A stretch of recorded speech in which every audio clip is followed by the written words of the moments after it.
Kigali CNN nongeye kubasuhuza mbifuriza ibe byiza mwebwe mutajya muhwema kudukurikira. Uyu munsi rero mu masaa 8:46 ubwo ni gicamunsi cy'uyu munsi ku itariki 14 uku kwezi nyine kwa 10/2024 ni inkuru y'akababaro ya postinzwe n'igihe ku rukuta rwacyo rwa X, aho inkuru yabo yavugaga ko DJ Briane nabo bari kumwe mu modoka baturuka i Rusizi berekeza i Kigali bakoreye impanuka mu karere ka Nyamagabe. Icyakora ngo Imana ikinga akaboko ntihagira uhasiga ubuzima cyangwa se ngo akomereke bikabije cyane.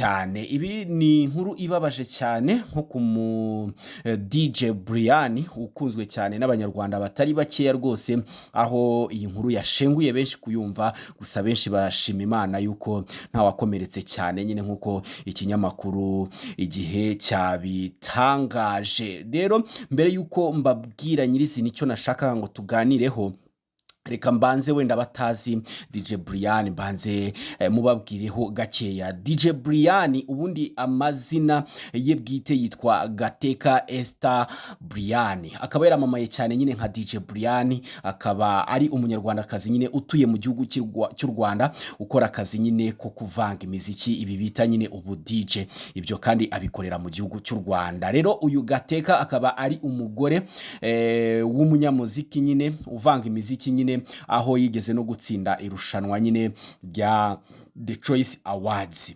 Uyu Gateka Esther Briane rero akaba yaravukiye muri gihugu cya Kenya, ariko bakaba atuye mu Rwanda, akaba ariho akorera ibikorwa bye bya buri munsi.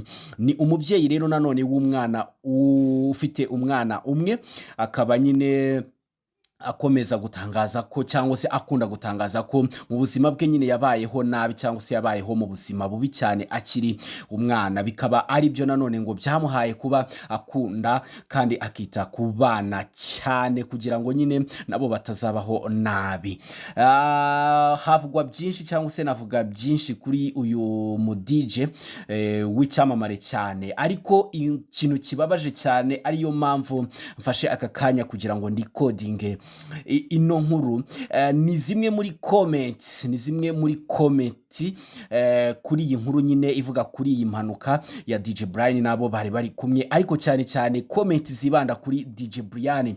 Ni ibintu bitangaje cyane aho abantu bamwe bashobora guhuza impanuka yabaye ndetse n'ibibazo runaka wenda byari biri hagati y'abantu runaka. Ni ukuvuga ngo muzi saga yakomeje kubaho cyane ya Yago mu bintu bigiye bitandukanye nkuko mwagiye mubikurikirana cyane, aho ndetse yagiye avuga bamwe na bamwe bagomba kumusaba imbabazi bitewe nuko bamukoreye ibintu bitari byiza. Hanyuma rero abantu batangiye guhuza nyine DJ Briane impanuka yakoze ndetse babihuza na Yago, aho bamwe bagenda basa nkaho bavuga cyangwa se bagaragaza nkaho Yago yaba afite uruhare muri iyi impanuka, ariko nawe wabyumva uburyo aba bantu rwose basa nkaho bafite ikindi kibazo, aho guhuza ibyo bintu n'impanuka ari ikintu gikomeje nyine kwibazwaho n'abanyarwanda benshi, bavuga ati se ibi bizagarukira hehe?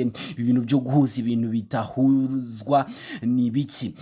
Bamwe bagiye bavuga nyine muri izo comment bavuga ngo nk'uwitwa Leo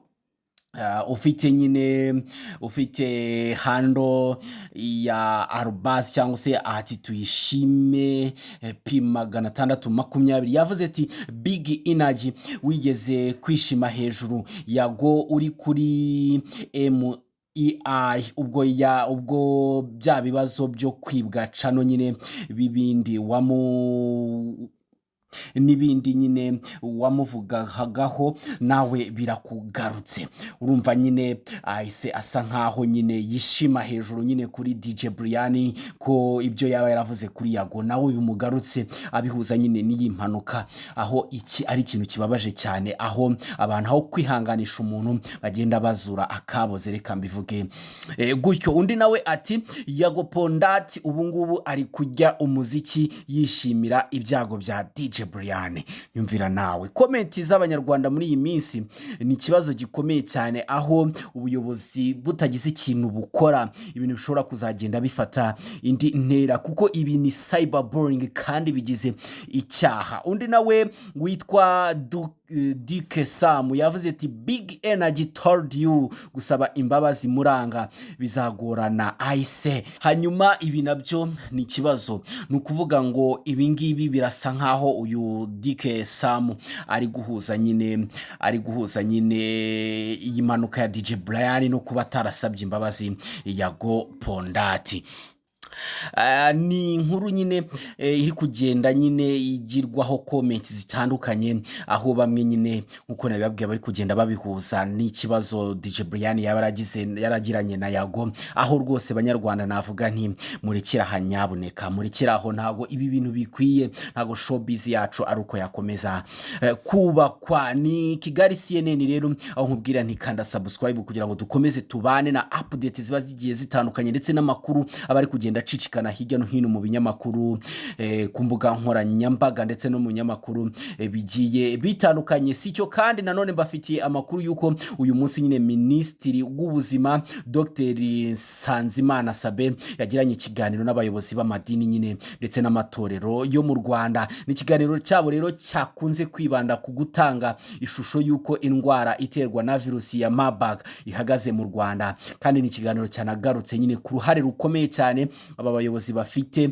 mu rugamba rwo gutsinda iki cyorezo. Gumana natwe rero ukanda subscribe kugira ngo dukomeze tubane, kandi banyarwandakazi dukomeze twirinde kino cyorezo cya Marburg. Ugize ibimenyetso by'indwara agomba kwihutira kujya kwa muganga kugira ngo abaganga bamwiteho.